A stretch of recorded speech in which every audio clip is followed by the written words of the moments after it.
Hindi ako magsosorry. Ito ang mariing giniit ni Baguio City Mayor Benjamin Magalong na hindi siya magbibigay ng public apology sa mga kongresistang umano'y tinamaan ng kanyang mga pahayag kaugnay ng isyu ng katiwalian. Bakit naman ako mag-public apology?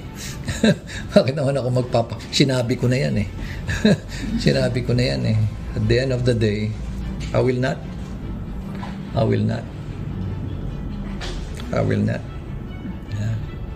Tingnan nga natin kung saan pupunta yung kanilang investigasyon o yung kanilang committee hearing. Hintayin natin. Pero hindi ako mag-apologize.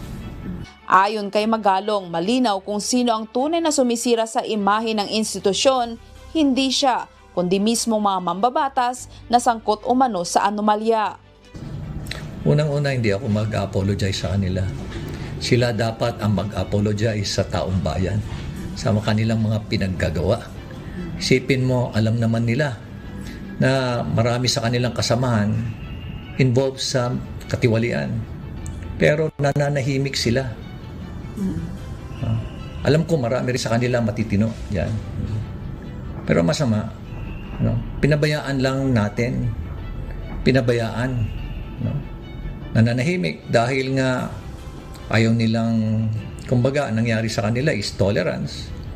Matatanda na giniit ni Manila 6th District Representative Benny Abante na nararapat lamang magbigay ng public apology si Baguio City Mayor Benjamin Magalong matapos nitong tawaging moro-moro ang nakaambang investigasyon ng Kamara sa flood control projects. Ayon kay Abante, isang insulto sa institusyon ang pahayag ni Magalong at hindi dapat lahatin ang mga kongresista. Giit naman ng alkalde matagal nang malinaw sa mga kapwa-kongresista kung ano ang nangyayari, ngunit pinili umano ng iba na manahimik. Dagdag pa niya, ang katahimikan ay hindi neutralidad kundi pakikipagsabwatan. Silence is not neutrality. It is complicity, it is tolerance. Kaya hindi ako naniniwala na wala silang alam. Kaya nga sila naging congressman dahil magagaling sila eh. Kaya imposible naman na wala silang kaalam-alam doon sa mga pinaggagawa ng mga kasamahan nila dyan. Alam na alam nila yan. Kaya dapat kayo po ang humingi ng paumanhin sa taong bayan. Hindi po ako. Pasensya na ho kayo. Mali po yung you're barking on the wrong tree. Binatikos din ni Magalong ang aniyay kawalan ng accountability ng ilang contractor at mambabatas na patuloy na nakikinabang sa kaban ng bayan.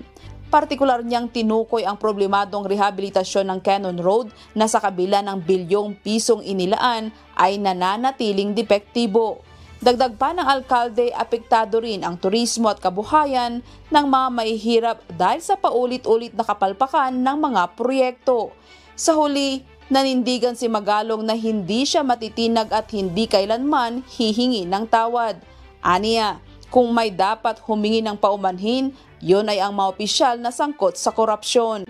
Yan ang hamon ni Mayor Benjamin Magalong laban sa mga kongresistang aniyay tunay na sumisira sa integridad ng pamahalaan.